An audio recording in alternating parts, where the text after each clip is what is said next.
শেষ পর্যন্ত গাজাবাসীর জন্য ত্রাণ নিয়ে যাওয়া জাহাজটিকে আটকে দিয়েছে ইসরায়েলি বাহিনী।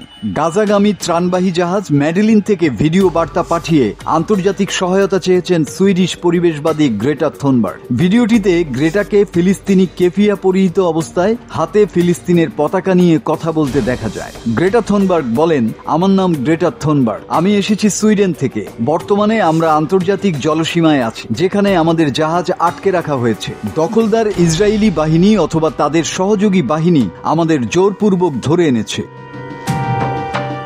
ফ্রিডম ফ্লোটিলা কোয়ালিশন নামের আন্তর্জাতিক ত্রাণ সংস্থা পরিচালিত এই জাহাজে বিভিন্ন দেশের 12 জন মানবাধিকার কর্মী ছিলেন, যাদের অন্যতম গ্রেটা থুনবার্গ। মানবিক ত্রাণ নিয়ে ইতালি থেকে রওনা হওয়া এই জাহাজটি গাজা উপকূলে পৌঁছতে পারেনি। ইসরায়েলি বাহিনী জাহাজটি দখলে নিয়ে সেটিকে আশদাদ বন্দরের দিকে নিয়ে যাচ্ছে। গ্রেটার ভিডিও বার্তাটি সম্ভাব্য পরিস্থিতি বিবেচনায় আগেই রেকর্ড করে রাখা হয়েছিল। জাহাজ দখলের আগে সেটি প্রকাশ করা হয়। তিনি বলেন, আমি আমার পরিবার, বন্ধু ও সহকর্মীদের অনুরোধ করছি যেন তারা সুইডিশ সরকারের উপর চাপ সৃষ্টি করে আমাদের দ্রুত মুক্তির ব্যবস্থা করেন।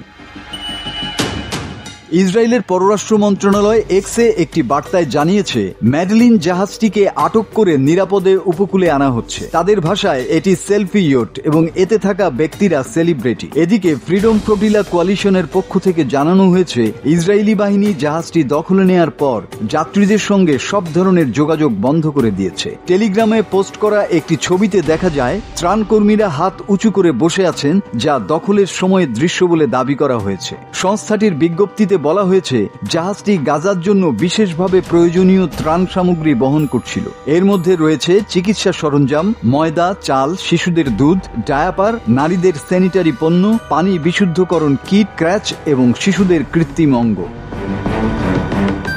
ইসরায়েলের এমন পদক্ষেপ নিয়ে বিশ্বব্যাপী মানবাধিকার সংগঠন ও নাগরিক সমাজের মধ্যে তীব্র প্রতিক্রিয়া সৃষ্টি হয়েছে। তারা মানবাধিকার কর্মীদের মুক্তি দাবি এবং ত্রাণ পৌঁছাতে দেওয়ার আহ্বান জানিয়েছেন। গ্রেটা থুনবার্গের এই পদক্ষেপের ফলে চলমান প্রতিবাদ আরও জোরদার হচ্ছে।